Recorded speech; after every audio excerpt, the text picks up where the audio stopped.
अस्सलामु अलैकुम व रहमतुल्लाहि व बरकातुहू। आज हम आपके सामने पेश कर रहे हैं तक़सीम हिंद से मुताल्लिक़ चंद अहम नावल और उनके नावल निगार। और एक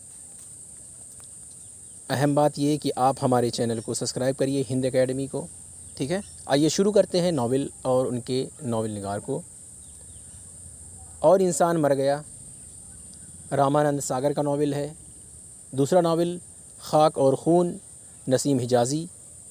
या खुदा, कुदरतुल्लाह शहाब 1948 ईस्वी में इन्होंने लिखा।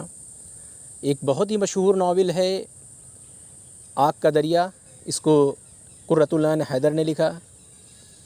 कितने पाकिस्तान, कमलेश्वर का नावल है। संगम, अहसन फ़ारूक़ी का नावल है। आंगन, खदीजा मस्तूर का है। छठा दरिया, फ़िक्र तोशवी का नावल है, 1948 ईस्वी में लिखा इन्होंने।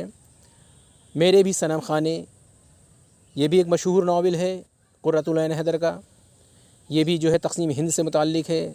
गद्दार, कृष्णचंद का मशहूर नावल।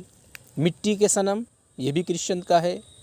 मेरी यादों के चिनार, ये भी कृष्णचंद का मशहूर नावल है जो तक़सीम हिंद से मुताल्लिक़ है। आप इनका मुताला कीजिए और इनसे मुताल्लिक़ आने वाले सवाल जब आपके पेपर में आएंगे तो आप इनको आसानी से सॉल्व कर पाएंगे इंशाअल्लाह। अपना ख़याल रखिए। अल्लाह हाफ़िज़।